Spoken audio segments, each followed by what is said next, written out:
अस्सलाम वालेकुम dear students, आप देख रहे हैं सैयद अली अकेडमी। और आज की इस वीडियो के अंदर हम जिस टॉपिक का जिक्र कर रहे हैं वो है कैरियर्स इन बायोलॉजी। यानी कि जिन लोगों के पास बायोलॉजी के हवाले से नॉलेज है, प्लांट्स एनिमल्स के हवाले से जिनके पास नॉलेज है, वो आगे चल करके कौन कौन से काम सर अंजाम दे सकते हैं। अगर हम इंट्रोडक्शन की बात करें तो यहाँ पर लिखा हुआ है कि कैरियर से मुराद ये होता है कि एक ऐसा सब्जेक्ट जिसमें इंसान डिग्री हासिल करे। और फिर स्टूडेंट्स अगर बायोलॉजी चूज़ करते हैं तो उन्हें जो नीचे दिए गए वो हासिल करने पड़ेंगे। सबसे लिखा हुआ है पहले मेडिसिन और सर्जरी के अंदर। अब इनमें दो चीज़ें हैं, एक मेडिसिन दूसरा सर्जरी। मेडिसिन की बात करें तो मेडिसिन के अंदर डायग्नोसिस और ट्रीटमेंट होता है बीमारियों का, यानी कि बीमारियों की पहचान हो फिर उसका ट्रीटमेंट हो मेडिसिन के ज़रिए से, तो ये हो गया मेडिसिन का यूज़। और उसके अलावा जब सर्जरी की बात करें तो सर्जरी का मतलब होता है कि रिपेयर करना, रिप्लेस करना, चेंज करना या रिमूव कर देना ख़राब ऑर्गन को। जब भी हमारी बॉडी में कोई चीज़ डैमेज हो जाती है तो सर्जरी यानी कि ऑपरेशन की मदद से उसे रिमूव, रिप्लेस या फिर रिपेयर किया जा सकता है। उसके बाद है एग्रीकल्चर, जिसके साथ हमारे लोग, पाकिस्तान के लोग खुसूसन सदियों से वाबस्ता हैं। एग्रीकल्चर का मतलब क्या है कि production of variety of crops, fruits, vegetables, dairy products etcetera. यानी कि उगाए जाएँ क्रॉप्स, फसलें, फ्रूट्स, सब्जियां और डेयरी प्रोडक्ट यानी कि दूध से हासिल होने वाली चीज़ें, उनको बनाना ये एग्रीकल्चर का हिस्सा होता है। तो पाकिस्तान एक एग्रीकल्चर कंट्री है। अगर किसी के पास जानदारों के हवाले से नॉलेज है तो वो एग्रीकल्चर भी बहुत अच्छा कर सकता है। ऐसा नहीं होगा कि किसी को प्लांट्स का ज़रा भी नहीं पता और वो जा कर के एग्रीकल्चर में चला जाए तो नुकसान करेगा। तो इसके लिए ज़रूरी ये है कि उसके पास एग्रीकल्चर से रिलेटेड नॉलेज होनी चाहिए।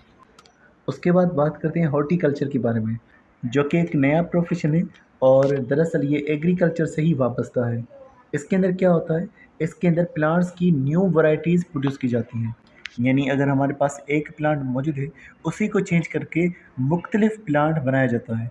जैसे कि मिसाल के तौर पर इस वक्त हमारे पास आम की इतनी ज़्यादा वैरायटीज़ मौजूद होती हैं और उसके अलावा हमारे पास कुछ और फ्रूट जो हैं वो भी अलग अलग मौजूद हैं। तो ये सारे हॉर्टिकल्चर का नतीजा है, न्यू वैरायटीज़ प्लांट्स बनाना और उनमें से फिर फसल भी यानी उनका जो प्रोडक्ट है वो भी फिर नया आएगा। फिर हमारे पास एक और प्रोफेशन जिसको फॉरेस्ट्री कहा गया है। फॉरेस्ट्री का ताल्लुक फॉरेस्ट के साथ है। तो फॉरेस्ट जो है हमारी बायोडाइवर्सिटी का एक अहम हिस्सा है। प्लांट्स और एनिमल्स की बका का एक ज़रिया है जिनको फॉरेस्ट कह रहे हैं, क्योंकि प्लांट्स एनिमल्स की कई सारी किस्में जो फॉरेस्ट की वजह से होती हैं। प्लांट है तो समझ लें प्लांट की लाइफ तो महफूज है, लेकिन साथ में जब उसके साथ एनिमल्स रहते हैं तो उनकी लाइफ भी महफूज रहती है। तो फॉरेस्ट्री के अंदर एक तो नए फॉरेस्ट बनाए जाते हैं, साथ में जो एग्जिस्टिंग फॉरेस्ट है, जो पुराने फॉरेस्ट हैं, उनको बचाया जाता है। उसके बाद बात करें फार्मिंग के हवाले से, तो फार्मिंग के अंदर मुख्तलिफ़ फार्म्स बनाए जा सकते हैं। अगर कोई फार्मिंग से वाबस्ता है तो उसे मुख्तलिफ़ फार्म्स का पता होगा। कौन से फार्म्स का पता होगा? जैसे फ़िश फार्म है, मछली का फार्म हो गया, कैटल फार्म जानवरों का फार्म हो गया, चिकन फार्म हो गया। तो ये मुख्तलिफ़ फार्म जो है इंसान बना सकता है। और फिर जब फार्म मौजूद होंगे तो उसमें से उसको कई सारे प्रोडक्ट हासिल हो जाएंगे। जैसे कि उसे मीट हासिल हो सकता है, कैटल फार्म हो गया, पोल्ट्री फार्म हो गया या फ़िश फार्म हो गया।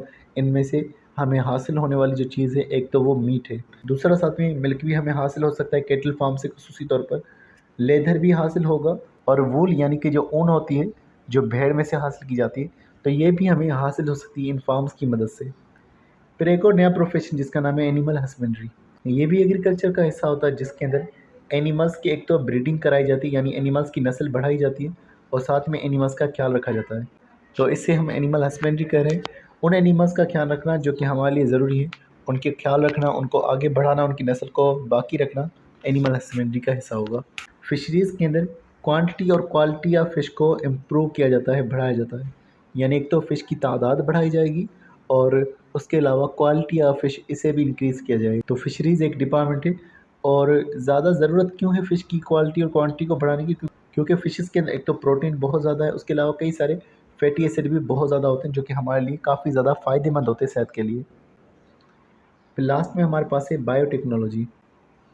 अब बायोटेक्नोलॉजी जो है काफ़ी ज़्यादा इम्पोर्टेंट और न्यू प्रोफेशन है। इसके अंदर मैनिपुलेशन ऑफ जीन होगी, जीन को चेंज किया जाएगा ताकि हमें अपनी मर्ज़ी के प्रोडक्ट हासिल हो सकें। अब जो मर्ज़ी के प्रोडक्ट हमें हासिल हो रहे हैं वो कौन से हैं? जैसे कि इंसुलिन मौजूद है। इंसुलिन एक तरह का हार्मोन है, एक तरह का केमिकल है जो कि पैनक्रियाज़ प्रोड्यूस करती है। नॉर्मली पैनक्रियाज़ जब इसको प्रोड्यूस करती है तो उसका मकसद होता है ग्लूकोज़ को कंट्रोल करना, ग्लूकोज़ बढ़ा हुआ है तो उसे कंट्रोल करना। कभी कभार कुछ केसेस में इंसुलिन नहीं प्रोड्यूस हो पाता तो बायोटेक्नोलॉजी की मदद से खुद से बैक्टीरिया की मदद से इंसुलिन बनाया जाता है और फिर वो इंसुलिन जो है पेशेंट्स को दिया जाता है ताकि उनमें शुगर बैलेंस रहे। कुछ और हार्मोन्स जिन्हें ग्रोथ हार्मोन्स कह रहे हैं, ग्रोथ को इंक्रीज़ करने वाले, वो भी बायोटेक्नोलॉजी की मदद से बनाए जाएंगे। उसके अलावा कुछ हमारे पास प्रोटीन्स हैं जिनको इंटरफेरॉन्स कहा गया है। ये इंटरफेरॉन्स जो हैं ये वायरस वगैरह की आइडेंटिटी करने में मदद करते हैं। तो ये जो है बैक्टीरिया से या कुछ और ज़रियों से, कुछ और तरीक़ों से बनाए जा रहे हैं और इसमें जो यूज़ हो रहा है ये बायोटेक्नोलॉजी का है। अच्छा, बनाने के अंदर जो चीज़ यूज़ होगी वो होगा जीन। जीन हासिल किया जाएगा इंसान का, फिर वो बैक्टीरिया में दाखिल किया जा सकता है, जिस तरह से इंसुलिन बनाई जा रही या कुछ और तरीके। तो डियर स्टूडेंट्स, ये हमने कुछ प्रोफेशंस की बात की जो कि आपकी बुक में मेंशन है। तो आज की वीडियो में बस इतना था, मिलते हैं नेक्स्ट वीडियो में, तब तक बहुत सारा ख्याल रखिएगा। अस्सलाम वालेकुम।